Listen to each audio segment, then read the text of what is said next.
I am recording. All right. Well, I'm going to start the class, and then because this is a small seminar, we're in exam week. Milla, are you done with your exams? I just turned in my last exam. Yeah. Yay.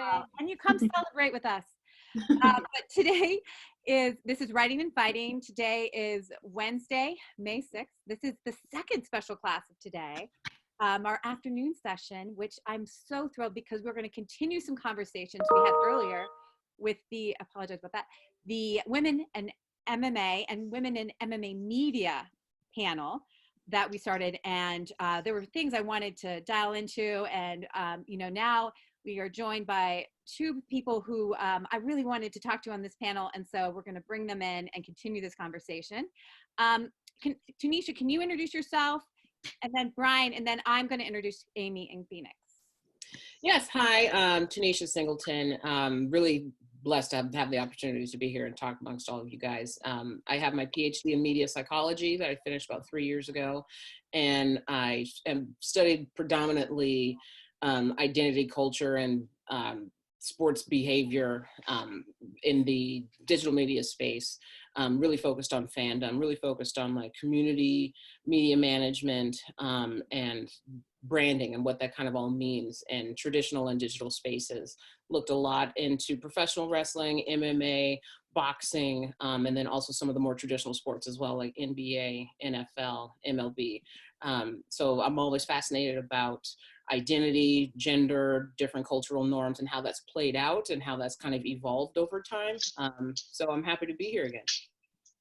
Thank you so much. I'm so happy you're here. And remember, thug thumb. As much as you have me, I love comment. Thank you. I had to dip out on the other one because the class I teach was like, "Where are you?" I was like, "Oh shit!" So I had to dip. Yeah, well, thank you, Brian. Please introduce. Hi, so I'm Brian Siskind. I'm co-host of the Art Fight podcast with Joe Nolan. We do a lot of exploring at the intersection of art and martial arts and combat. So we've got about 112 people that really understand what we're doing, so we're happy about that.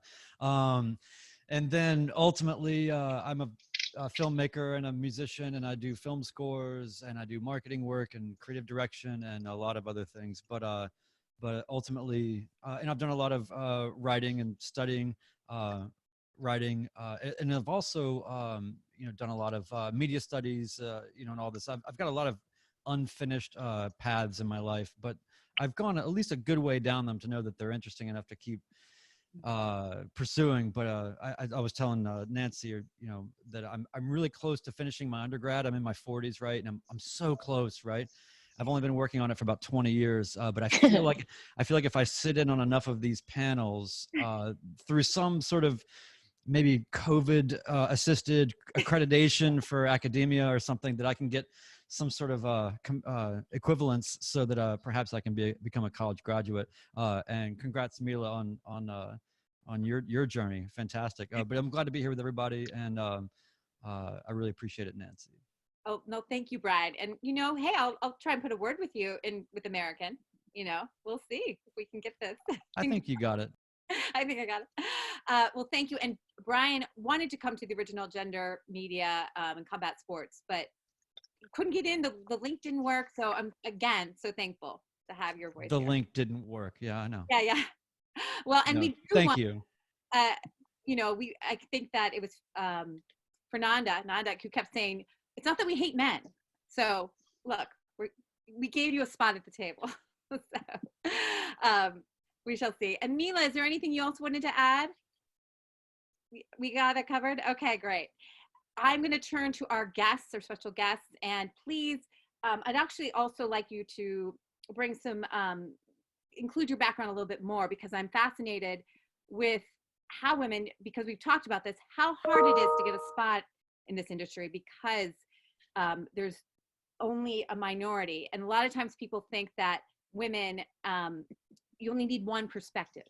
And so there's one room, or there's just a little, a couple seats at the table, as we should keep using that metaphor. So, but Amy Kaplan, you are a photographer and you are a journalist. You've edited for Fansided, or you've currently for Fansided MMA, MMAViking, the SCMP Sport publication. And how long have you been in the MMA media industry? MMA media, not long. I saw my first fight, covered my first fight in November 2014. So I'm very, very new to the sport. But I kind of dove headfirst the moment I saw the very first fight, and I was just in. So I feel like I've been around forever. I love it. What fight was that? It was Tito Ortiz and Stephan Bonner, Bellator 131. Oh my gosh, that's great. Well, thank you so much for being here. And then Phoenix, Carnevale, you are a broadcaster, a commentator, host. I remember I really loved you on Legacy, on LFA, and always so glad to see. And I'll be honest, it was great to have your input. I remember when you would join the MMA Beat. It was just like, finally, I have a perspective of a woman there. Not that I want more of that. It shouldn't just be one seat every. Yeah. So can you tell us more about your background, how you got into this industry? I've always loved martial arts. I wanted to take martial arts lessons as a kid, and my parents always says we can't afford them. So of course, something that you're told you're not able to do, you become obsessed with. So as soon as I got in my 20s and had my own money, I started training in martial arts, and that led to sitting ringside and talking to everybody. So you go in to train for an hour and you're there 4 hours because you wind up talking and hearing all these crazy stories. And I really loved the stories that people would tell me, the backstories of the fight, the backstory of leading up to it, even like the fitness aspect of it. So I was like, my dream would be if I had like a Discovery Channel show about all of this type of stuff. And it didn't exist. So I started creating my own little YouTube shows, so I wouldn't really call myself like a media personality or a journalist. I was more like a media personality, because I would have these little adventures and record them. And that led to getting more gigs, doing commentary, working with the LFA, working with MMA fighting and the MMAViking, and like kind of Phoenix sprinkled a little bit everywhere. So fighting is kind of secondary to my real love, which is martial arts, and it's been a really fantastic journey with very wonderful and supportive people. That's great. Well, I'd like to hear about your experiences, your knowledge. I put this out on Twitter because let's get into it. I still can't believe this in terms of statistics. This was in 2019, and I said this before, but it needs to be said again. Excuse me, I'm getting to my right page here. A report by Women in Sports has revealed that 40% of women experience gender discrimination in the sports industry. More than 40% of women felt that their gender can have a negative impact on the way that they're valued by others at work. While 30% have experienced inappropriate behavior from someone of the opposite sex in comparison to a tenth of men. And I think I'm going to repeat something, and I just want to start this conversation. Phoenix, it really struck me when you said you have to be perfect. That that constant feeling that you're being judged. Can you expand? I mean, how do we get back? I think the thing is that to get into a position in the first place is not necessarily that easy to do. Some of it has nothing to do with being a male or a female. Some of it is just there's not that many gigs in the field in the first place. So especially for commentary, you have to wait for somebody to like get fired or pass away, and then when you get there, and if you are a woman, it feels that if you make a mistake, it's because you don't know what you're doing, as opposed to like just a normal person making a mistake or forgetting something. Remember, there's thousands of fights per week. So if you don't remember if someone's record is 7-3 or 8-2, you know what I'm saying? Like it's a little glitch for like a second. And trust me, we do our due diligence and we study our notes, and but you have like a brain freeze for like a millisecond because you're live or whatever it is. You feel in a way, oh no, they're gonna think I'm not legit, that I got the job because they just wanted another girl, and you'll see these comments, and it's funny because there's a large percentage of people who know you and who have followed your work that are like, oh, she knows her stuff. You'll see that a lot, and it's amazing and it's awesome. And then there's a couple people who probably don't even really follow you that often, that just want to hate on you because you're a woman and they don't believe that you should be there in the first place, you know? So there's way more criticism. So if a dude messes up, he messes up. If a woman messes up, she doesn't deserve to be there. Or what is she doing there in the first place? And that's how the feeling is. And I don't think it's everybody, because I've had really great experiences with fans.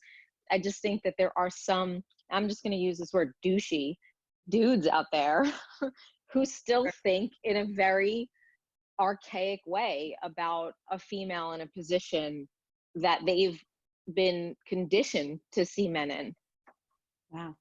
And can I turn this to you? Thank you for, I'm going to take something that you said. The fans are waiting for you to mess up. Amy, do you ever feel that your male colleagues are kind of judging you? Yeah, I definitely do. I think it's a little bit more hidden because they, of course, aren't going to be as abrupt about it as the fans are. But to kind of expand on the fan aspect, maybe 6 months ago, I received a collection of images of myself that somebody had found on Facebook and put it all together and circled parts of my body they didn't like.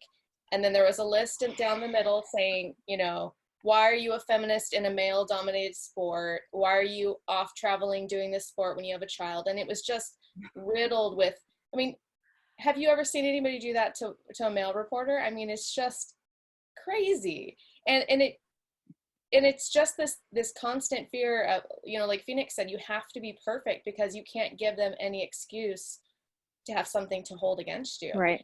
And go ahead. Keep talking. Yeah. And I was going to say, it's, you know, I found that my male not coworkers, but, you know, other media personality are nice to your face. But then, you know, there's been times where, you know, everybody's at events, everybody goes out to dinner, everybody goes, oh, we're going to go out afterwards and get drinks, or we're going to go do this, go do that. And I find that it's the men going off and it's the women going off. And it's not because the women want to go off with the women, it's that the women aren't invited to go out with the men. And it's just like I'll keep knocking over my microphone. It's just a boys club all around. And, you know, they hide it a lot better, but it's definitely in all aspects. I was just going to add to that. There's a Chris Rock joke that I like a lot where he's talking about being African-American versus being white. And he's like, a black man's got to fly to do something that a white man can step to. Right. And it kind of made me think about similar things to women. I can't just be good. I have to be really good, you know, and to feel, to even if it's subconscious in my own skin, in my own soul, to feel like I belong at that table. You know what I mean? And I know that has a lot to do with not only the way men are conditioned, but how we're conditioned as women to even view ourselves. Yes. You know what I mean? Like I'm sometimes like worried about what I'm wearing because I don't want to get off the wrong impression or whatever it is. And some of that is like, yeah, you have to be professional in a professional environment. It's not the club environment. You know what I mean? So I get that some of that is just regular human being professional responsibility. But also, you know, I'm Hispanic. I have bumps that I cannot control. You know what I'm saying? So even if I'm dressed professionally, I still have boobs. You know what I'm saying? Like, they're covered or not, they're there. So you still kind of feel like Amy was saying, that your body is being judged. But I'm just interviewing you. Why do you care what cup size? It's unbelievable. You know what I mean? I see those comments with Helen Yee, who is the sweetest and very good. Oh my gosh, she's so good at her job. And she wears things up to her neck and people are like, what are you wearing? And I'm like, what else is she going to wear? I mean, she's not dressed inappropriately, but they will always go off what she's wearing. Yeah. Yeah. No, this came up, you know, in the panel. I'm glad we're addressing this now because I think Laura Senko was saying how there are specifications that you have to look pretty, but not too pretty. And then it also came up, I really want to talk about this, the impossible lines. I don't know if that was Nanda who kind of really kind of drill that down to the core is that you have to be nice, but you can't be too nice because there's a speculation that you're using your femininity, your eroticism in a way, and that, yeah, I mean, this is something, and Tunisha, maybe Milla, and Brian, we do want your perspective, but I think it's in other fields. I feel this as a professor that, sometimes if I have my blonde hair out, people don't think that I deserve to be in the academic world because I'm projecting an image where people won't take me as seriously, even though I don't think men have this concern.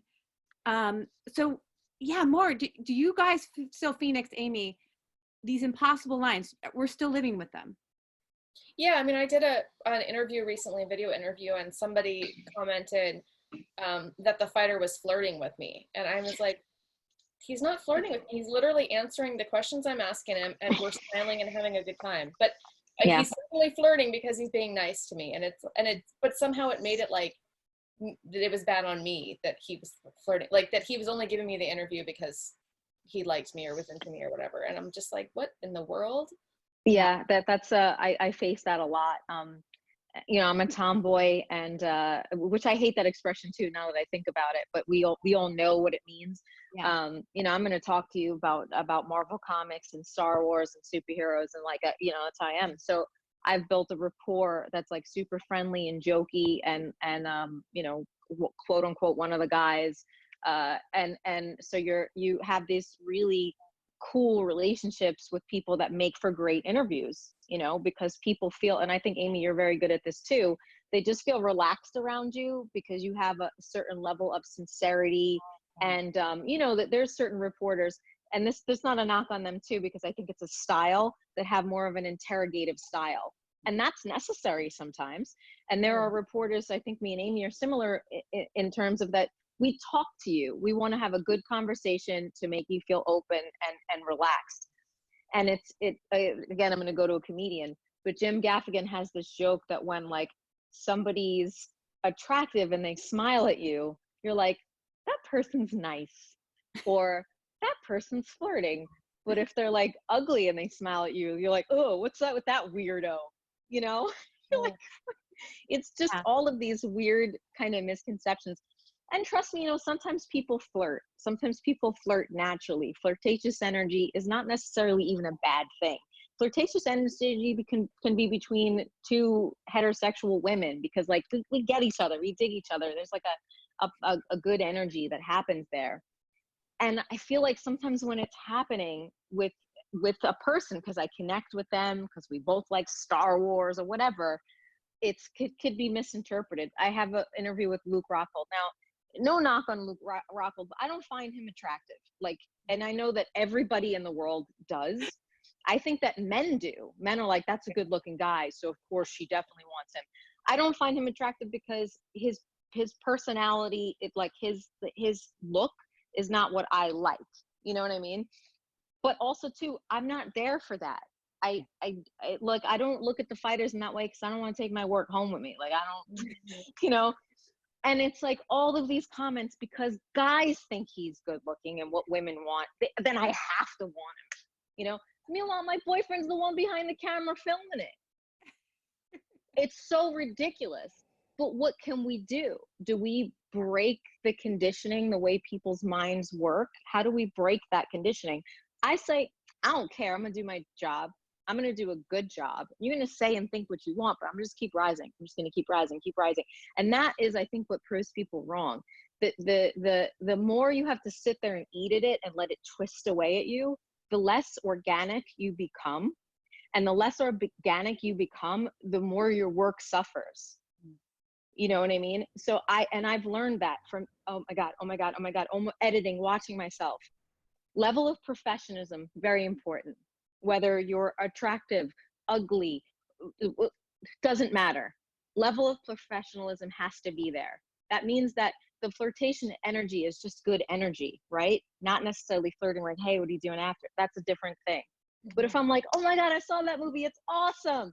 That's still a level of warmth and professional that I want. I don't want to change that just because some idiot, because it is an idiot. Mhm. Because a person who really understands what they're watching, they don't necessarily think that way. They're like, good report, great interview. You'll see that with two male commentators that just, you can tell the energy, they like each other, they get along, like they're working together. It's cool. So I think I know that I've bantered a little bit for a while here, but the moral of the story is stay organic and professional, and who cares? That's the conclusion I've come to. Yeah.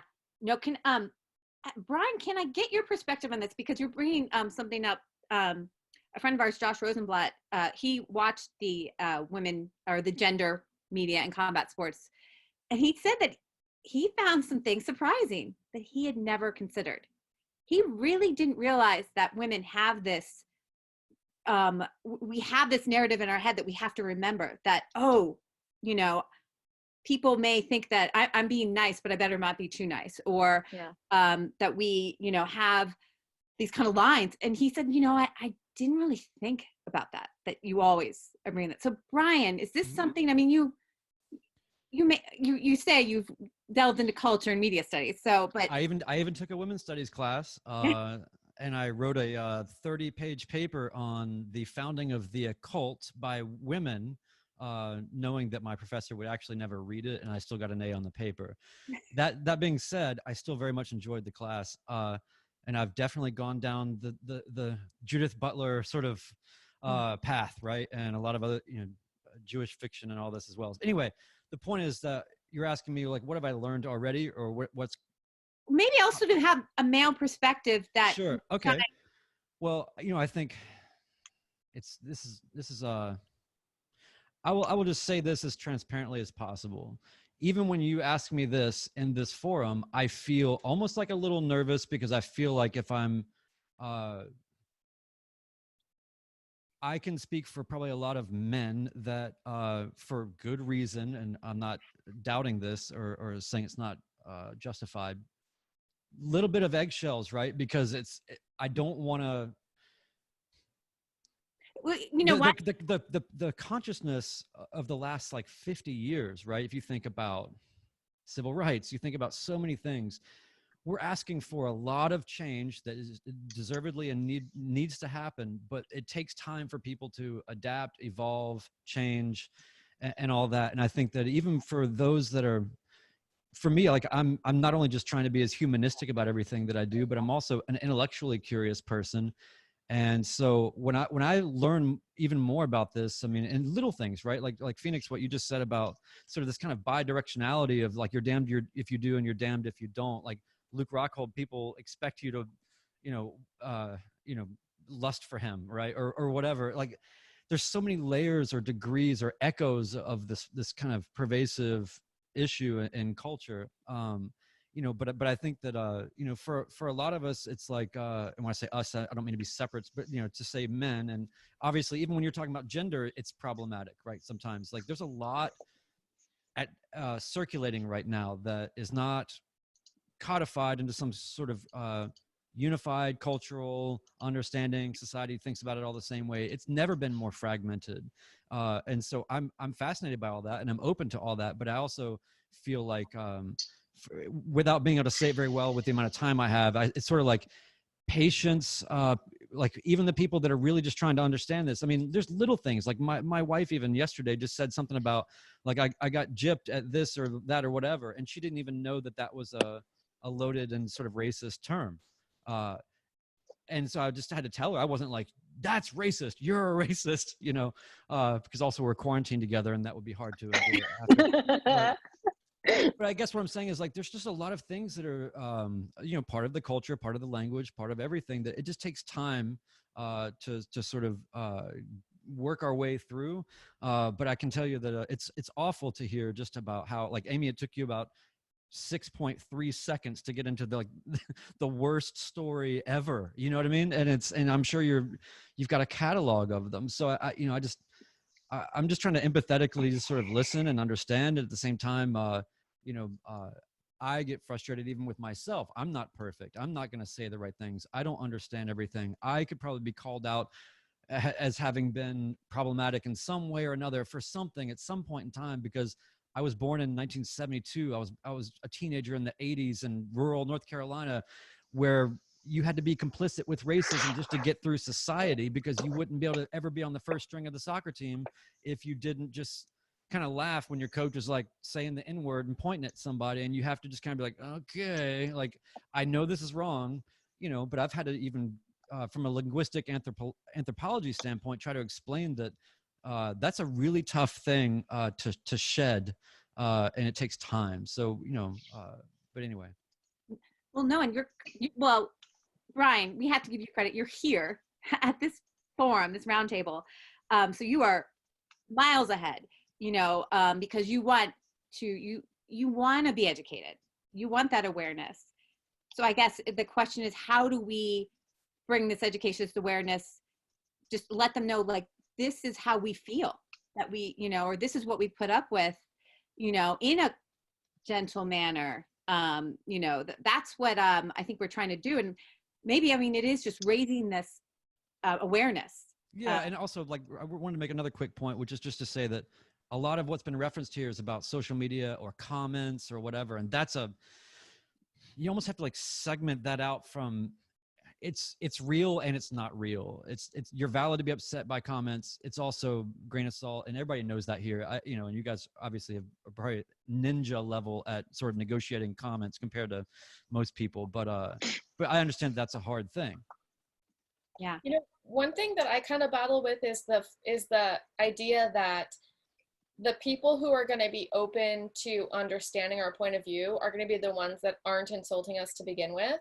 And the ones that are insulting us are not going to, it's not going to matter what we say, how we express our feelings, any of that. They're not going to be watching this, or they will watch it just to find something to like you saw just earlier today. But, you know, so it's almost like, do I want to put the effort into it, knowing that there may not be no payout for it? So it's like, what do I want to just ignore it and go on with my life, or do I want to try and teach and hope somebody listens somewhere? No, that's a great point. I want to say that picking and choosing your battles, you know, of like what's worth the investment and energy to go when you know it's probably just like an egg or a troll who's just doing it because they literally have nothing else to do. Like, you'd almost be letting them win if you engage and let that conversation that you know will not push the needle forward in any substantial way. Is it even worth doing that? But and sometimes I say, like, no, it's not. But then on the other time, it's like, well, then why aren't I allowed to be human and get pissed off too? Right? I think it's a combination of both. Generally, I think it's a combination of both. Right time, right mind space, right situation to teach in, right way to defend yourself. And I think that we all feel it intrinsically when it's the right time to speak. Like, I'll give you an example. I walked into an elevator. I was working for the LFA. I was getting ready to commentate. I had on a dress, and I get into the elevator, and it's with 5 dudes, and I can tell that they've been drinking. So I should have not gotten that elevator. The self-defense instructor part of me should have just taken another elevator. But I got in, and I can smell the alcohol in the guy's breath, and they're not wasted. They're just like tipsy. And one of the guys like, "Where are you off to?" You know, and I'm like, all right, the elevator door is going to open in 10 seconds. So, and I'm like, oh, I'm working the fights. And again, I always come off polite and professional, right? The fights, I'm like, yeah, the fights, they're in the wherever hotel we were in, casino. And they're like, oh, cool. And then the thing is, so you must be one of the ring girls. And I go, sir, quick question for you. Do you think that the only position that a woman would have at a martial arts event would be ring girl? Just ask a question. And he was like, silence.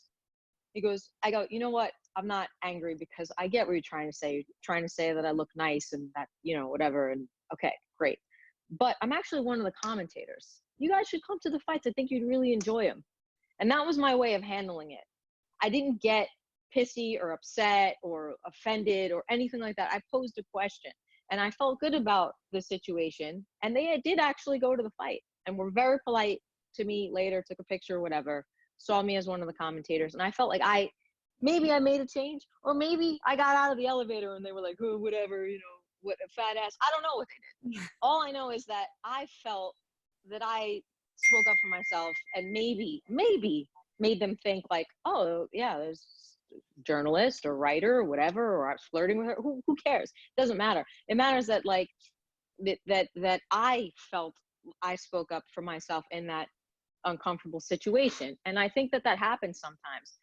Look, I know there's already going to be comments like, woe is me, oh, people think you're attractive, or you ain't that attractive, because it's one or the other. You're either really hot or really ugly in comments, right? Like, it's just, there's no difference. And again, I want to do my job. I love this. I love some of the fans. I love some of the fighters. I love some of the promoters. I love a lot of the other media people too. So the whole thing is like feeling good about yourself, doing the job, winning the little battles here and there. Yeah, I think that's perfect. That's like your version of when Laura went to the DMs of the person that was, talking shit about her. Sure. And politely corrected, or not corrected, but just checking, like, why do you think that? And they're like, oh, I was uninformed, and so I think it's those little battles and having the awareness of when an opportunity like that presents itself to you, to be able to politely check someone, but use it as a learning opportunity more so for that other person to try and advance and create some change, because I think gender roles, that's a human issue that has happened since the beginning of time. None of this is new. It is just now compounded and become much more layered when you add on the sport, when you add on the media, when you add on the exposure. It's just compounding an age-old human issue. And so the only way to correct that, we're trying to do that, period, in society, regardless of the sport. But the only things that I think we can do are those small little battles, like what you just pointed out through your experience. The same with Amy and Laura and all of us that have been in these conversations. But it's just not only, kind of check the other person and do so in that kind of polite manner or in any type of way that, depending on the situation, but just, I think allies are also very important, and being able to, regulate amongst ourselves in our various kind of communities. And that way of checking each other is just a way, you educated somebody in that regard, they ended up getting exposed to new information. And so it's the only kind of way to battle ignorance, because that's how ignorance is spread, right? Yeah. It's this disease. It's this, it's hard not to even talk about the virus right now, right? But I think it's those little battles are the perfect time to become aware of, like, okay, this is an opportunity now where I can help try and create something positive out of this and changing somebody's mind frame. Because otherwise, this is just the gender role, gender identity period, and on this planet is not new. It's just compounded with new issues. So per your point of just being professional and being yourself, and just and to fuck with everything else around it is huge, and it's key, because that's who we are. And finding allies and finding ways to actually have conversations with others is just going to be the only thing that we can do on a day-to-day. Yeah. You are making me think about something, Tunisha, about this ignorance and about educating. Because another topic came up I really wanted to tune into from the conversation, and that was this whole idea that women are pitted against each other, and that they kind of are competitive. Mm-hmm. I felt like a lot of what we were bringing up, you guys were like, you feel that way? I feel like that. Like, I really think that sharing and this kind of collaboration and encouraging each other, I think that's another thing, that we're kind of ignorant on some things, or we don't know that the other people share this. Mm-hmm. And like one thing I would love to open this discussion, because Fernanda brought this up. The rumor about one of the female reporters sleeping for a job, and you don't know if it's being said about you. It can be discouraging. Is that something that it seems to say, like, because I think that there's that talk. There's always that kind of feeling, and it's women, and not just men on women, but women also kind of maybe have that towards each other. I've actually found more so lately that the judging I felt from other women was that I wasn't feminist enough, that I wasn't picking up my sword with them as often as they were, or as hard as they were, or every single issue they had. And there were just times where I just didn't emotionally have the energy. And it wasn't that I didn't agree with them. It was just that I couldn't take that burden at that time, you know, and I felt like a lot of them have sort of turned their back on me because of that, you know, and it's been hard because even as a woman, it's like, we judge other women on being womanly enough or being, I don't know, that's what I felt. I haven't heard any of the sleeping around kind of thing, but maybe that's more before my time. But I definitely feel that the feminist, are you feminist enough? Kind of a you know, battle. I haven't heard like the sleeping around thing as much as it's just sometimes I felt like I would walk into the room and see other women, and like I'm sort of conditioned to be super friendly. Mm-hmm. And I would feel that people were like, you know what I mean? And I would go into a press event and feel like I had to sit at like the nobody knows this kid table. And I would be like, why are we not almost extra nice to each other because there's less of us here? Yeah. And that would bother, I really literally felt like high school again. And I couldn't understand it because I don't, you know, if I see a woman there because of what I've experienced, I think she worked pretty hard to get there. Yeah. And I will judge you the way I judge everybody else. If your interviews were good, if your content is good, you know. I was also raised with 3 brothers, so I never got this hierarchy thing. You know, guys make fun of each other. That's how their relationships are. They're able to kind of joke around and compete naturally. So I never really experienced that, but I will tell you that you feel really uncomfortable sometimes around your peers, and you shouldn't. And I've had to go out of my way to say hi to people. mm-hmm. And then and sometimes to play devil's advocate, sometimes people don't talk to each other because they're busy.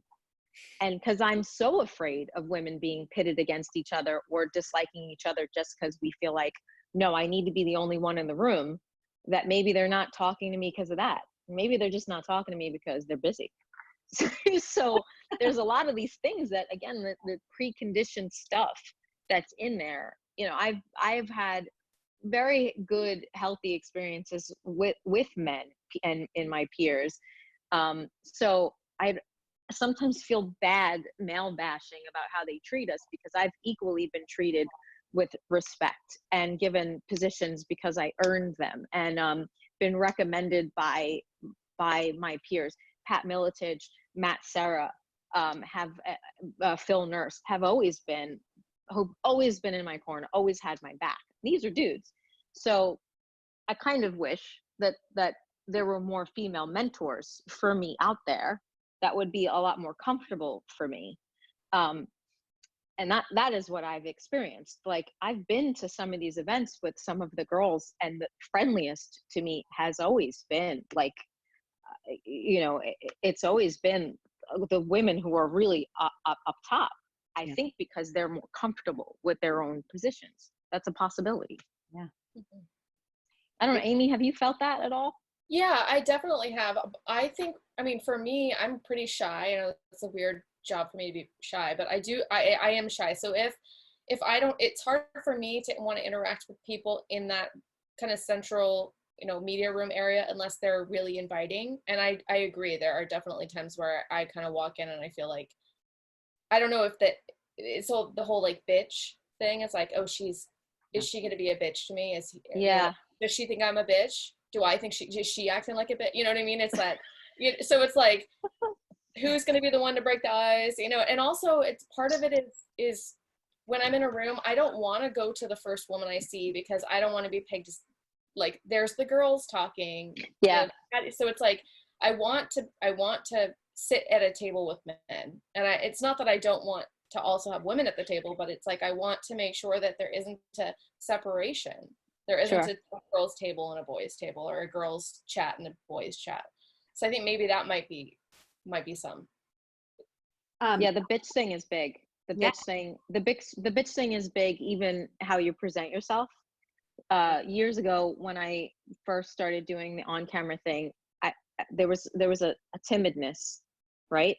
Like a fear of being assertive. And my on-camera coach, a female mentor, her name is Barbara Barner, was like, why are you apologizing for yourself? Just, the facts, say them, have your strong opinion, that's it. And I was like, oh, why am I doing that? So she made me make a collage of really strong women who were bosses and that aren't bitches. And it's almost like how we change words around. Now it's boss bitch. Like that's the word to use. I'm a boss bitch. And part of me doesn't like that. Because why, to be a boss, do I gotta be a bitch? I get the term and I appreciate it for some ways, but in other ways I'm like, I don't want to be that. So I had to cut out little pictures of women that I thought were successful and on top, who were probably called a bitch, for being Lucille Ball, these people who were like producers on top, just women in charge. And I had to make this thing and get into my head that like, if I'm here stating the facts, I'm strong. I don't have to be, well, here's my opinion, everybody. I don't have to do that. I don't have to Marilyn Monroe myself to make everybody comfortable in the room either. And the people who are going to like me are going to like that in me. Again, I keep reiterating the same thing: organic, natural, true to yourself, professional. These are the things that I trust me, I still struggle, but I have to say that over and over and over to myself. Yeah.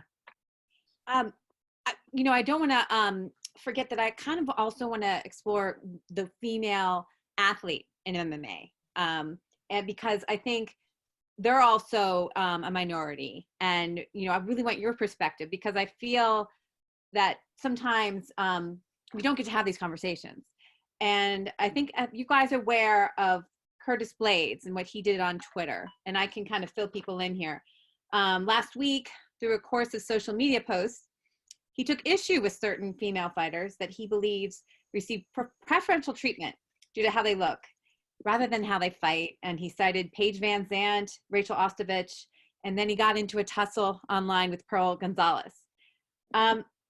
What is this? Is Blade's opinion, I guess, an exception, or do other fighters carry this resentment? This is, which is interesting, because I thought that he's saying that the eroticism is something that women are using, as something to extend their brand and not their athletic ability, where I also think there's a conversation where women feel that they have to sexualize to get attention. So let's discuss.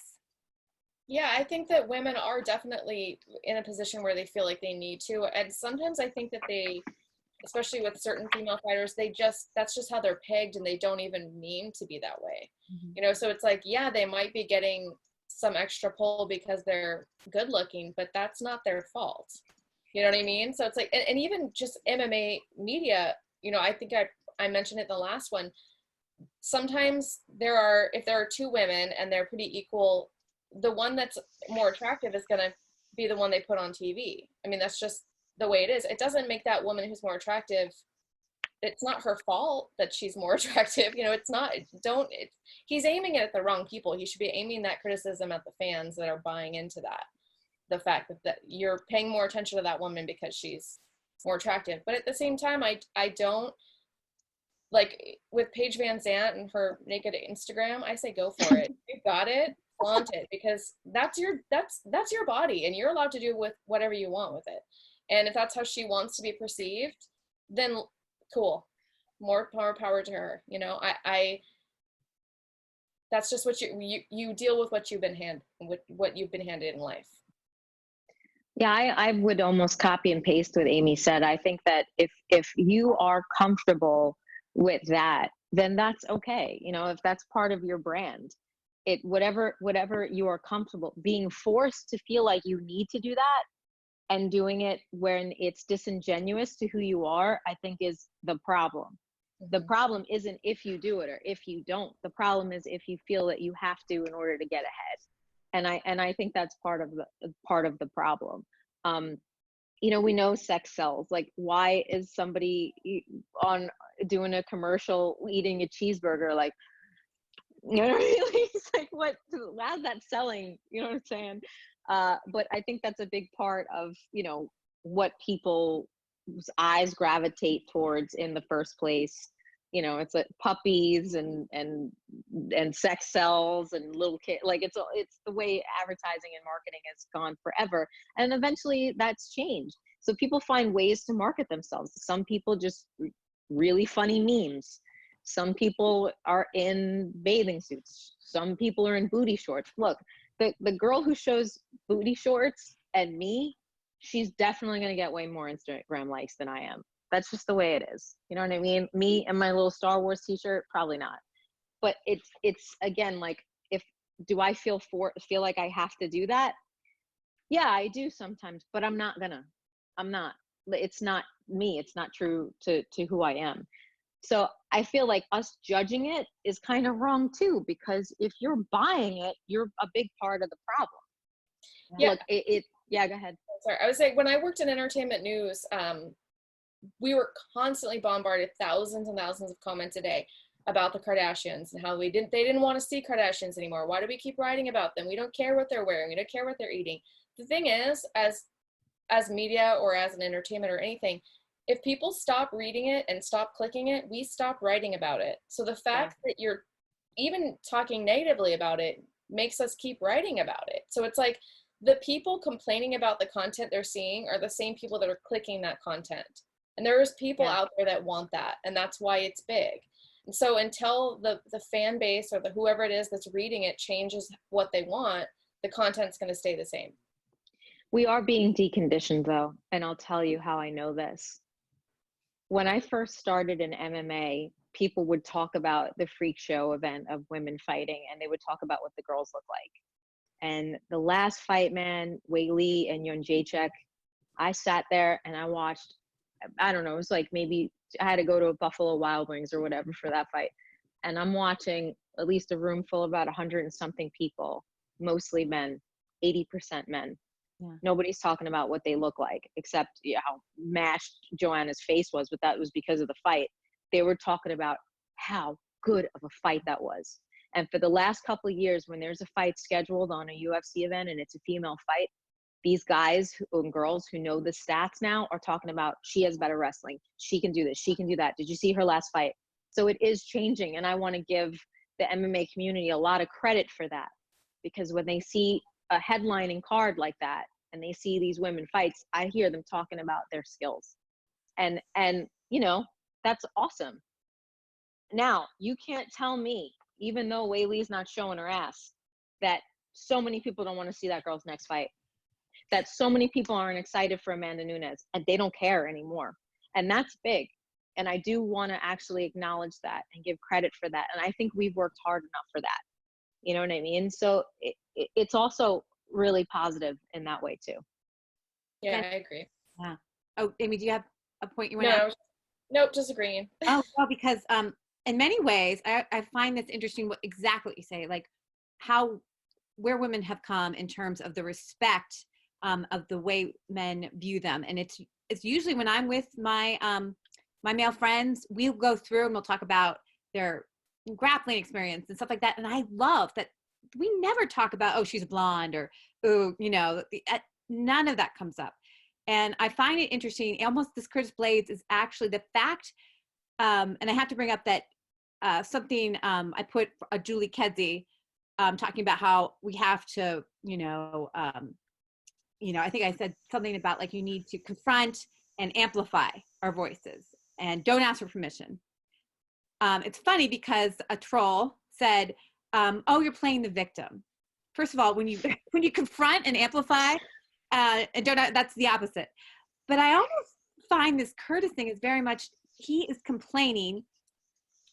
I'm not saying he's playing the victim, but it's interesting that he's saying to women now that they have power, that they are the people being put on cards, that he is kind of saying, oh, this isn't fair. Wait, it's all about our athletic ability. It's all about, it should be, what's inside. Because, hello, haven't women been screaming forever? This is the same thing that's like central at like the conflict of immigration or anything else. It's always like they're taking our jobs, or it's like this weird, there's like an ebb and flow, I think, to these types of problems. And I don't know about this Curtis Blades thing, but I just wanted to chime in and say that it almost sounds to me like that he is taking this position of being this pseudo sort of advocate by pointing that out in some way.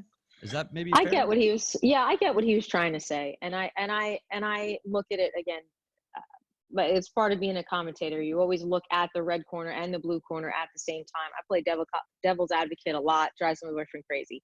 Well, if you look at it from this perspective, you know what I mean? From a certain point of view, I do that all the time. So I get what he was trying to say. He was trying to say, like, look, if you need to earn without having to show your ass, you should be there because you're talented, not because you're half naked or whatever. And I feel that a lot of people feel that way too. So but where it went wrong was that people felt criticized. You know what I mean? It's like he probably left those conversations like, you're damned if you do and you're damned if you don't. But didn't he call the women out by name? Yes. Yes, he did. That's where he faltered, in my opinion. Because I think if he had left the specific women out, you could have been like, okay, well, whatever. But the fact that he targeted specific women, that was not okay. No, and he actually like pointed out that like Pro Gonzalez has weak grappling and trying to kind of show, well, that's why she gets on here. And you guys, I'm sure will all agree with me that unfortunately prize fighting is not a meritocracy. It's, so the fact that Curtis thinks that, this is not fair to the sport. People aren't getting, men and women get fights, not because of their athletic ability, not because of not, it's sometimes very, rankings get jumped all the time. Like there's just so many things that are part of the entertainment era of the sport that, that's where it comes from. And look, not everybody who gets places there's a story to be told, I've accepted that. That used to drive me insane. Yeah.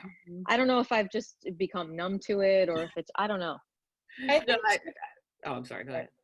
I think too, the fact that he is talking about women, that's like, what opportunity are the women taking from him? He's not going to go fight Amanda Nunes.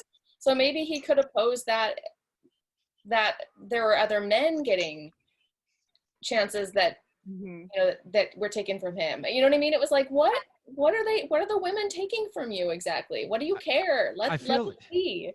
I feel like the habit change that needs to happen, generally speaking, is that men often are in a better position. I think if you have a thought like that, either like edit yourself or rethink yourself, but more deeply, I think to just ask questions, rephrase, if you have a thought about that, if you just pose it as a question and are openly available to insight from people, you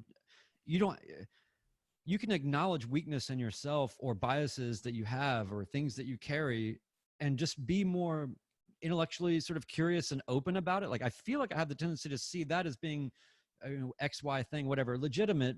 It seems like his beef is legitimate or whatever, if I thought that, but I would just ask, right? It's sort of like, this seems weird to me, or I feel conflicted about this. Yeah. And I think that people have this tendency to like lean into like these opinions and to try to, I don't know. And it just seems like you don't have all the information. And if you're not the person or the people that are being negatively affected by this or whatever, then you kind of need to defer and ask questions. It was his opinion. It was his opinion too. It was like, I don't really think these particular named people are that good of fighters. Why the hell are they getting X, Y, and Z? It's because of this. You know what I mean? Like that was his opinion too. So I don't know. I don't want to, sometimes I don't want to chastise somebody for their opinion either. I was just about to say, yeah, he's, entitled to his opinion, just like all of us are. And I agree that if he wanted to at least start a conversation, like per, Brian's point, then it should have been posed as a more general question, like Amy suggested, about like what the real problem is. It's because they're not booking themselves, right? Yeah. And so and if they want to, be the bikini model or whatever and post naked Instagram, it's like, you can't police how somebody else is going to do with their body. So, and so you can't control that. And are they supposed to not take opportunities that are presented to them despite how they brand and market themselves? Of course they're going to. And this is, opportunities are few and far between, and we know how quickly the spotlight can be taken away. And because also, remember when CM Punk got a couple of fights only because he was a name that was popular in WWE, but it's like, were folks bitching about him taking up a spot on a pay-per-view? Yeah, they were bitching. They were, and everybody was rooting for, Mickey, because they're like, please never let this motherfucker back in here. And it's like, I get that, It's like, so like for the gender version of this, like with women, you can't police our bodies and like how we want to brand or market ourselves. And it's like some days, yeah, like I'll have a crop top, or the next, I'll have on, an NWA shirt. And so it's all really strange, and it just goes back to larger issues. But yeah, in space, it's just even more convoluted. And I think if we feel, I don't know, starting these type of conversations, I think are important. But yeah, Curtis has the right to his opinion too, and we'll see the ramifications of that with how he's looked at or booked in the future, which is unfortunate, because people are their opinions, as long as it's not hurtful or racist, completely fucking discriminatory, then yeah, you should be able to have an opinion, Curtis has got us talking about him. By the way, back to the sort of the fighter focus piece, I just wanted to say also that whenever I'm, everybody has like that one fight that they show to, your friend. It's like, what is all this and what's going on? And you kind of really want to turn them on, to fighting. I never show a men's fight. I always show a female fight, because if you want people to understand more quickly the beauty of the nuance and the breadth of possibilities physically and everything, and there's just something more elemental for some reason. I think because we carry this bias of, females fighting is always a little bit weird or uncomfortable, even as we desensitize ourselves to it, it's still, there's always this kind of different thing that you kind of carry, you realize you're kind of programmed with. But I'll tell you that, like, easily is the thing that translates the beauty of the sport to people the most, because it's not just some, massive, sort of, I mean, it can be a massive knockout or something, but typically it's something that shows a much greater breadth of skill across all aspects of the sport in one shot. I think you generally get better athleticism and better sheer just competition in female fights. Because should be some applause and recognition of where we have come, like what you said, Phoenix, because it used to this day. I remember that fight I remember I was at this big giant bar, and I had some guy friends with me that I'd never really watched before. And so at the beginning of the fight, they go for the hot one, right? Like that's what they said. It's like, I'm going to pick the hot one, but by the end of the fight, they were talking about the fight. That was it. And they've now become more aware and have respected a little bit more, it as a, mixed martial arts and female in it. So it's hard because you got to have that moment. It's like, okay, where they start kind of ignorant, but then they eventually will get there. And I think the industry, we're getting there, but we'll always kind of have these steps in between of constant headache. And that's why we, full circle, like picking our battles and like what we want to try and fight in combat, like no pun intended, but just also like, okay, like, do I feel like engaging with this right now? Like, or are you just going to keep banging your head against the wall?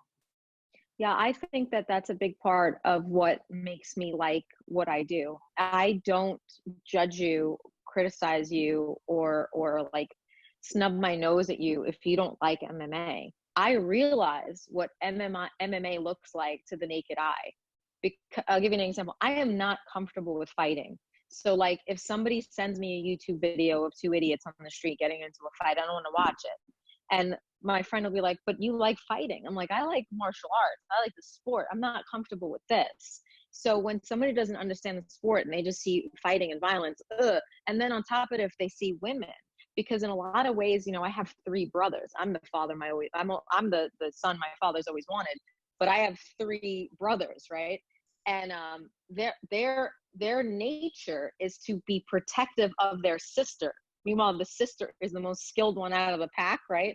But their nature is to protect me, is to not to want to see me hurt. It's in them. And I think all men have that for their mothers and their sisters, and that's deep within them. So to see us fight sometimes might give you the little like, it might make you just uncomfortable. And I think that's okay. It is. But then It's eventually fair. and then when you realize what the sport is, and there are people who look at MMA and they're like, no, it's violence, it's going to cause violence. And I'll usually say to them, saying MMA causes violence is like saying NASCAR causes speeding tickets. You understand what I'm saying? Like but unfortunately, not everyone who gets into MMA is a good person. We've seen that. That's been in the news a bunch of times. Not everybody who gets into football is a good person. You know, a violent person gets more violent, right? So I understand that. But I usually just tell them, hey guys, you know, they're athletes. They're okay with it. This is, you know, what goes on. And I used to fight too. Oh, this used to drive me crazy. What about your face? What about your face? Why don't you worry about your face? I don't worry about my face. Like, you know, so I should only ugly people should go into it because they're not worried about the face. Like it's you know, but you realize that it's a compliment in their way. You know what I mean? So I just kind of like, again, these really educated conversations, asking questions and being like, dude, if you don't like it, that's all right. Fair. I understand it makes you uncomfortable for whatever reason. You know, you find it hard to date, like when you have some martial arts skills, people say stupid things to you. This is another thing that I can't stand. Oh, you do martial arts? Well, I don't want to make you mad. So if I played basketball and you piss me off, I'm gonna dunk on you? Like, what? That's how I handle everything? Like, what? So dumb. But you realize they're saying it because they're like, I don't know what else to say. I want to make you mad. We want an educated conversation. A person with understanding would say, oh, what style? Or that's cool. Or, you know, or the other one, oh, my kid's cousin, sister's neighbor does taekwondo. Oh, okay. You know, it's like always some weird thing like that. But I can't get mad at it because it's a perspective that's not living in my world. I probably say many uneducated things about stuff that I don't understand all the time. So I try not to get too triggered is the word we use nowadays, right? Like I try not to get too triggered because that's not going to help or change anything. Yeah. I'm wondering if any of you guys have felt like pigeonholed to be like the one that covers women's MMA, because I felt like that when I first got in, that I was always, when it came to like assigning stories out, it was always like, oh, Amy, do you want this one? Because it's the women fighting. And I'm like, but why? Like, why just a girl only can write about women? I don't know if that's common or what, but I luckily haven't felt that much anymore since I'm the one handing out assignments. But when I was on the other end, I definitely felt very pigeonholed in what I could cover and who I could interview. I think, yeah, for the most part, like, I wanted to sometimes cover the girls because I loved interviewing women. So I never really like noticed that it was just like, oh, you're a girl, so you do the girl thing. Sometimes it was like, oh, that's okay. Yeah, that's really, really cool. You know? But I could see how that would be frustrating too, because you want to cover a sport and not make it like just the women situation. It's like being typecast as a journalist, and you would appreciate that, Phoenix, right? Because you were sort of like as an actor, you know, it's an honor and a privilege to be typecast at the same time, a huge problem. Yeah. I'm just like, cast me, pay me.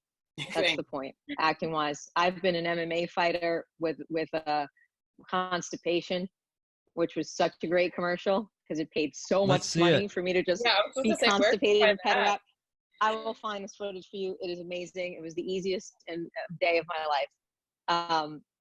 So, you know, and I've played a reporter and I've played a CIA agent and FBI agent. Like, I don't care, you know.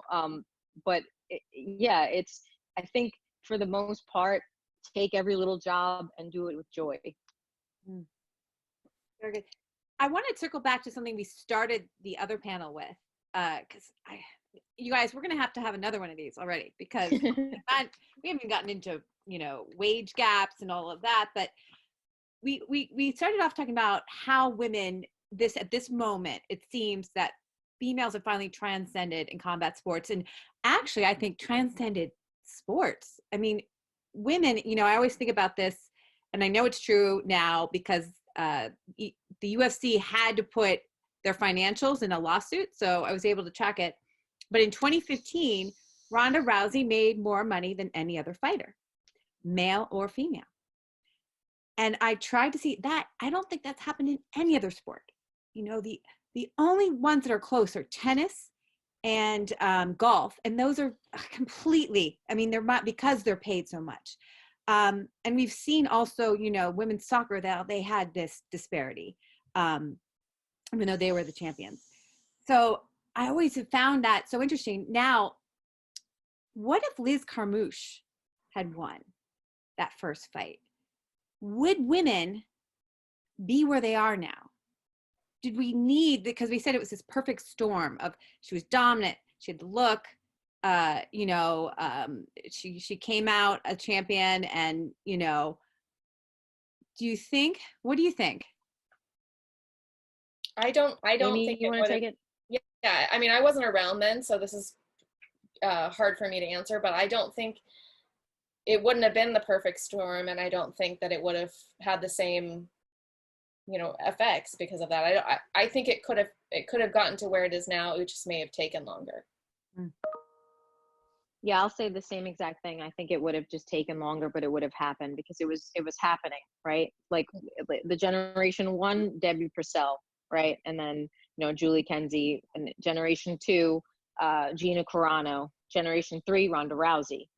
And that bled into her being on Shape magazine, fitness industry, entertainment industry, you know what I mean? Like Sports Center, all these things that we're starting to pay attention during that movement. And for her having the personality, good or bad, whatever you want to say about Ronda, because I can name 100 lovely things and 100 not so lovely things, right? And it would have happened because there might have been another generation after that, or whatnot. It would have happened. I love MMA for treating us way better than boxing ever has. Even still, you know what I mean? You have a conversation with Heather Hardy, which is a very good conversation to have about wage gaps between boxing and MMA, and how MMA has just been so much more giving and been treating women equal as when it comes to the rounds, the way they're treated, the way they're paid. So I don't think that it's Ronda. I think it was Ronda that time. And if it wouldn't have been her, it would have been somebody else. But I am happy with how many people that she's inspired, because I can't tell you how many little girls, I do a bunch of fitness related stuff too, are attracted to the feeling of being powerful when they throw a punch, a feeling of being strong, a feeling of being able to get someone off you in jiu-jitsu, a feeling of like, I am not meek, I am not weak, I am not docile, I don't have to be any of these things, and I can still be feminine.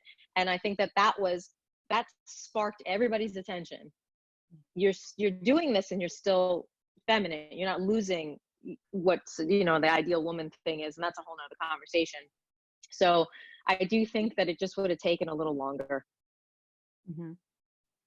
What do you think about the current state of women in MMA post Ronda?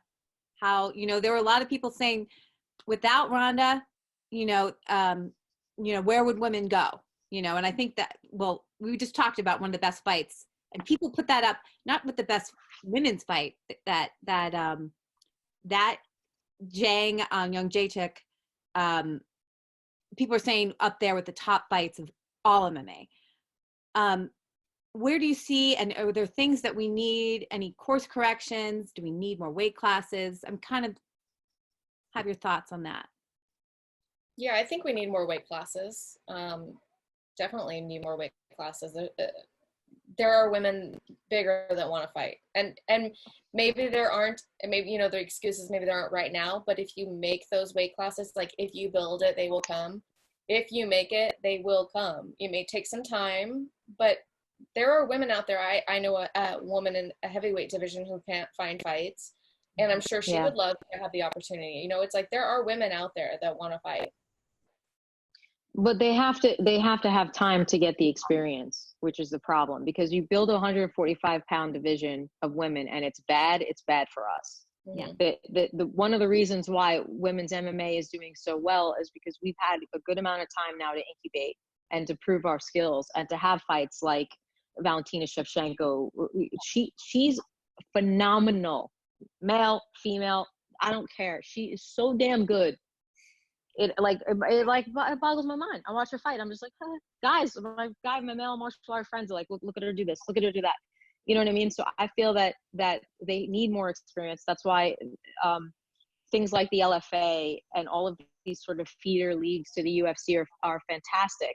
So I feel that the scouts have to be looking and saying, this is deep, this is not so deep. Because 145 is sitting there right now. It's not really much happening. There's not a lot. And of course, you know, Kat Zingano went over to Bellator. There's shifts, there's been changes.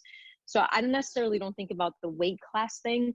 I think just, again, moving us up the card, getting more and more exciting fights here and there, the way things are promoted, all those things are going to be necessarily good for us. I don't know if it's building more weight divisions. I mean, having things like the PI, places to get really good training, girls having a lot more options. I mean, that makes for a much better and more interesting card for women to be on in the first place.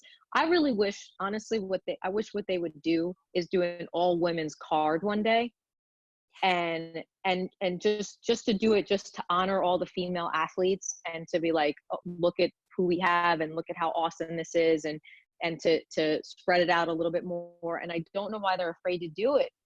You know, I'm like, oh, that would be super cool. And maybe they don't want to do it because they don't want to segregate us, because they have us so intermixed with everything else. But I just kind of think it would be cool. I agree. And looking at the time, I really want to get your perspective, and everyone else, please chime in with any other thoughts. But looking at, you know, what we're coming, the return of the UFC, I found it, I was talking with someone, how few female fights we have coming. And I started to think, why? You know, we have Michelle Watterson against Cookie Monster, right? Esparza. And I think we have Angela Hill versus Claudia Gadelha. Is it because I was thinking probably women had a harder time training? You know, it's been Angela Hill came to our class and said that she was doing some medieval training with her husband, you know, in the backyard. Is that it? Is there something else that could this be something that if we have we have these barriers to the gym, to our kind of the systems, is that, or do you have another idea why we're having fewer female fights?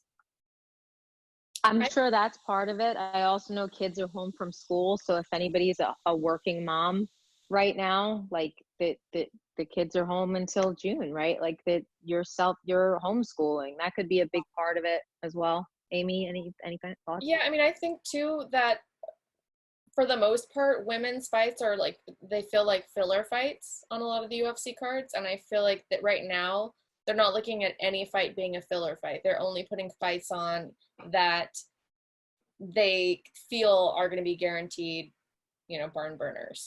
And, you know, like it or hate it, I think that Dana White doesn't feel a lot of those women's fights are going to be like that. And so maybe that's why there's not an emphasis on that. I also wonder if perhaps the fighters that are kind of breaking down his doors are the men. Maybe the women just aren't being as vocal about it. I don't see a lot of women tweeting about wanting fights besides Angela Hill. You know, most of them have been quiet. I don't know. I think you made it. Wasn't Amanda supposed to fight on this, but pulled out from an injury or something? Like, she didn't want to fight during COVID. She was like, I'll wait until all this clears before I jump back in there. Because she wanted more options for training, a full gym, lots of sparring partners, things like that. And that, I think, for most fighters, that is the smart way to go, to have full camps, especially when you're as high up as she is. She wants to jeopardize her belt over something like this when it's not optimal. I wouldn't do it either. Yeah. I agree. You bring a good both of you, these are all really interesting points. And Amy, or I think it was Phoenix actually said about kids at home. One thing is this, we've got this kind of narrative and not even just the fighters, like John Anik was saying how he's going to drive up from, I think he's somewhere in Southern Florida, up to Jacksonville and, do this, taking, the COVID test and the antibody test and doing all these things to separate. He says that when he comes home, he's going to have to quarantine. And he said the hardest part, he won't be able to be near his family, is that his 2-year-old, they're going to tell the 2-year-old he can't hug dad, or he can't hug dad. And I'm thinking, that's something that a woman can't do. I mean, Amy, you get in trouble. You say, people say, well, why aren't you home with your son? And you're doing your job, is what I'd like to say. Yeah. Why is a man never asked that? But I wonder if it's another thing is that having that look for a woman to go out there, men are warriors and women are, they're leaving their kids. They're selfish. So it's an interesting thought about, and just they have that responsibility too, to be the nurturing. So I wonder too, and I hate that I'm thinking this, but I'm just going to say it out loud. I wonder if it's that, I don't even want to say it, that the women are thinking a little bit more rationally about the consequences of the fight and the men maybe are not. I don't know if that's a gender thing or if it's like a masculine, like, I can't, I'm not going to say no, back down, but it's like, I'm so glad you said it, not me. Yeah. Okay. I didn't feel so bad. I was like, am I being totally, I don't know. It's just what I felt. It's okay for a woman to say, no, I want to be cautious, but it's not okay for a man to say, no, I want to be cautious. That's a strong possibility. Remember, they deal with gender stuff too. You know what I mean? I feel that there's times where a man can't be vulnerable, cry, or because of things that he has to deal with. Like women, we deal with our stuff, but men deal with a lot of stuff too. Oh, and sure. And that could be a strong possibility as well. I don't want to speak for men out there, but I'm sure that they deal with those type of pressures amongst even their peers. And it could be a strong possibility. It really could. Can I get some thoughts? This doesn't have to be, you don't have to have gender in the equation. What are your thoughts about Saturday? I mean, I know Amy and, Phoenix, this is work and you want to be working, but do you think it's going to happen for sure? Or? I think it's going to happen. I'm less upset about it than I was when they were going to do it on April 18th. And for me, part of that is that it felt very rushed. And now that they've had time to really think about the proper safety precautions and all of that, and also the fact that Florida is open, they're not skirting the law by, going to Florida, it feels a little bit better. But yeah, I still feel really uncomfortable. I have a friend that's cornering someone there, and I do worry about that. And I worry about that whole group coming back to where I live and potentially setting a blaze here in Orange County. So it's scary all around. I hope that everything goes fine and that all of us worried about it are proven wrong. That's what I hope. I hope to be wrong this time. Yeah, I'm very torn about the whole thing. Like, as a fan, I'm like, oh, something, thank you, God. But then I'm also like, well, wait, now, but there's no post-fight interview I read that came out. Like, they're not going to do post-fight or something to try to set up, like. Yeah, not in the Octagon. They're actually doing virtual, so they're bringing them backstage and doing it virtual.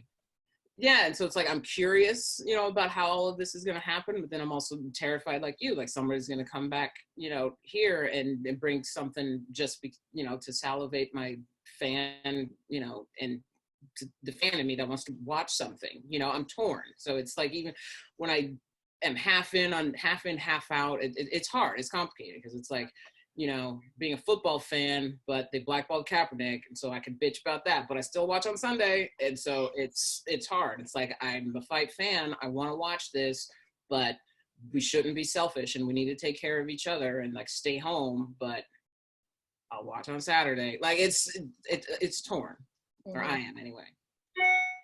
I'm a lot more comfortable with it now than I was for April 18th. one of the biggest reasons I was about the 18th was because the place they were doing it, the Indian reservation, there's no sanctioning body. So they had to self-sanction. So that means that they had to come up with all of this stuff really quickly.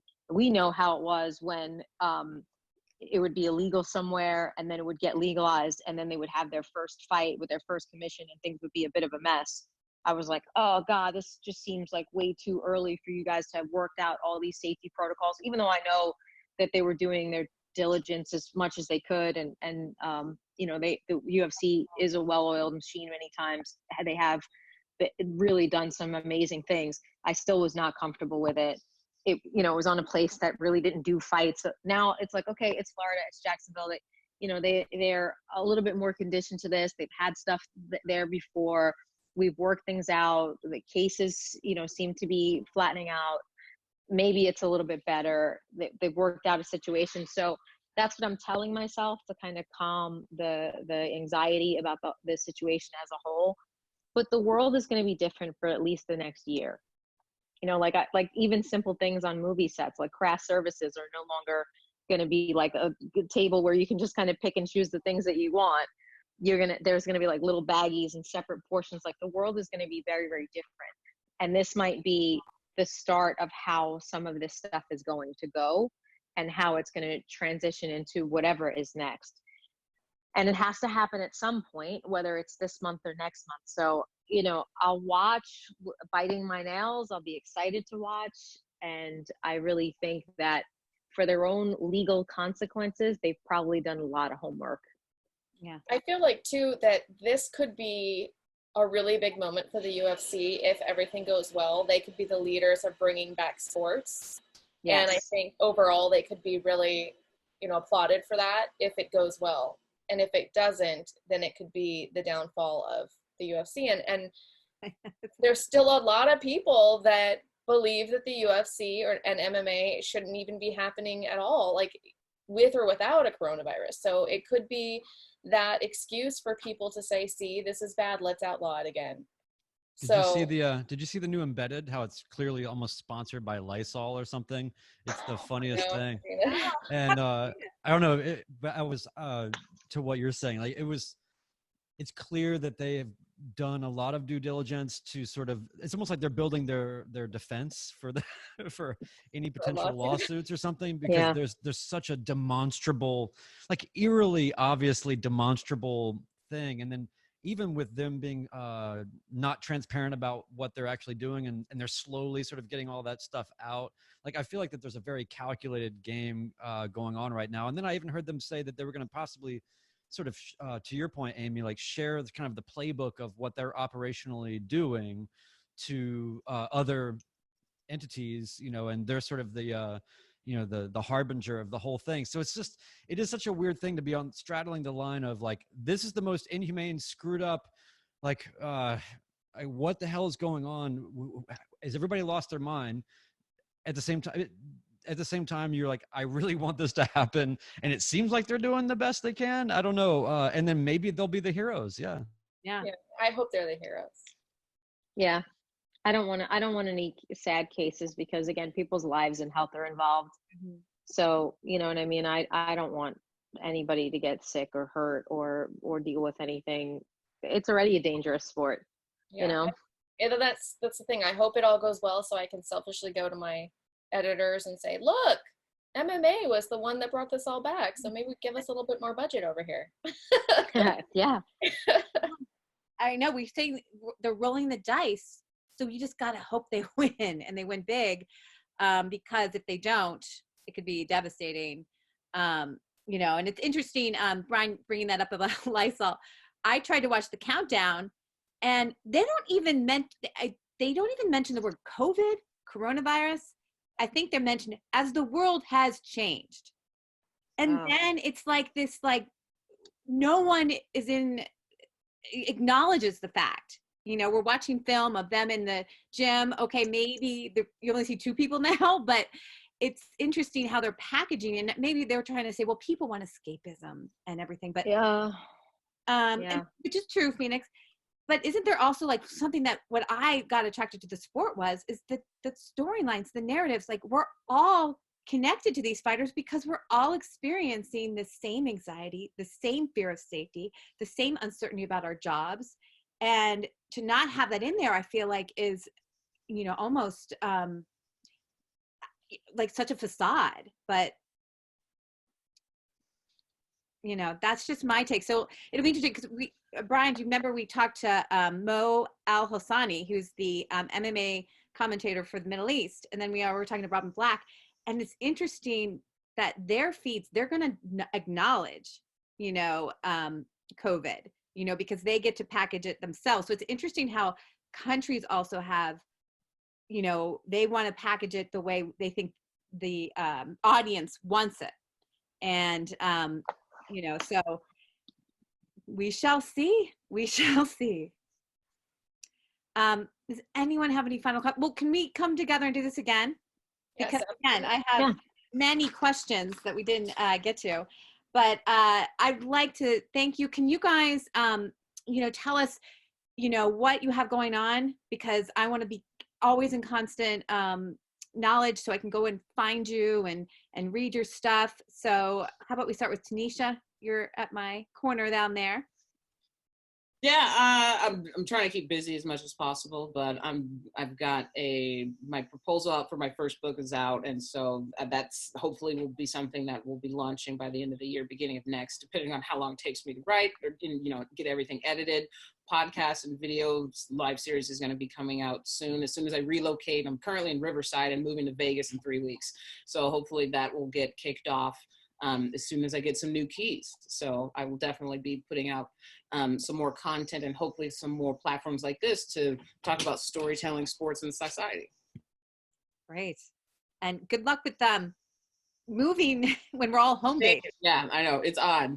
Pick the hottest, most contagious time to do something like that, but I'm doing it. And is it at Tunisha P? At Singleton Says on Twitter. All right. And Brian. Art Fight Podcast. That's on Twitter, website, all that. We're actually starting a new thing starting next week. We're doing everything video now, and we're doing everything live, and we're actually doing twice a week. COVID has allowed us to, or allowed me at least, to get a lot of production elements together that I've been meaning to do for about 1.5 years. So good for that. And then one of the things, by the way, that we're doing is we're starting a series called Versus. We're basically going to take an artist and a fighter and sort of put them into these comparative sort of rounds to sort of talk about their strengths and weaknesses. Not necessarily that they would physically be fighting in this imaginary way, but coming up first, we're doing Edson Barboza versus George Bellows. Okay. Cool. So it probably doesn't make a lot of sense right now, but we're looking forward to doing that on Tuesday. But anyway, thanks everybody. I mean, I really appreciate you all very much, and it's an honor to sort of follow all of your work and your journeys. And I'm so glad to have had both you and Amy and Phoenix on the podcast, and you, Nancy. And I mean, I guess Tunisha, you got to come on, right? And then Milla. I mean, I don't know what you're doing, but it looks like we'll have to run the table here and have you on too. But it's an honor to meet all of you in this space and let me be a passenger. I appreciate it. Thank you, Brian. And I'm going to pass it off before I get to Amy and Phoenix. Milla, what are your thoughts as a student here? Yeah, I first of all, I wanted to thank you for this really interesting conversation. There's been a lot of stuff that's been brought up, but coming back to some of the few first talks during the session, I really think that, education is key. It all starts from there. And with Professor Kidder's class, at least the semester I was in, and I'm sure in all the other semesters, there was a diversity of people. It wasn't just male dominated. It was girls, more girly girls, less girly girls. And, it didn't really matter, but everyone was brought into the same classroom with the same interest.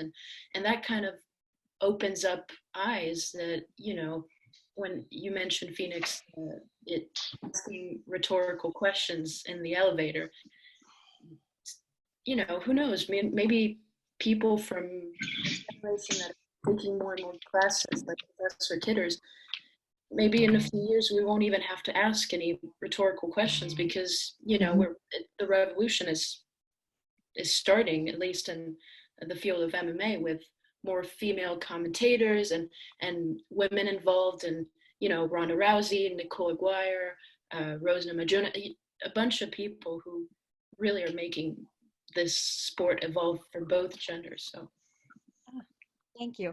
And Milla, I'm so thankful because you had such strong writing skills and you're engaged, but when you talk and you're taking this in, it makes me so excited for the next generation. And I also want to tell you, you guys have gone through the worst semester, I think possible. I'm sure that there are other semesters, in the war, World War II or something, or disruptive, or Vietnam actually. That was a crazy time period. But to know that you're going to get through this, and look towards these people, as I think Phoenix or Amy said, that you didn't have the mentors, but you do, look toward these women, and, hopefully Amy and Phoenix, Tunisha, Brian, you guys can, Milla, can contact you and learn from you.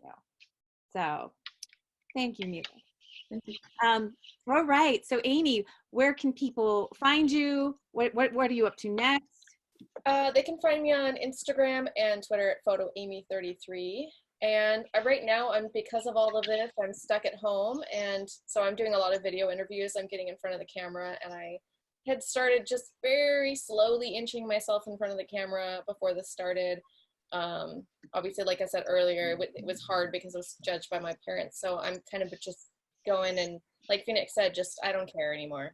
I'm going to do me, and whatever happens, no matter what I do, someone's going to find fault. So I'm in front of the camera now. So that's been fun. Love it. I love your vibe. By the way, I love the bangs. Thank you. Got it. But I think it's funny, a place that you didn't think you'd end up. This is what COVID does. And Phoenix, where can we find you and watch you and do workout with you?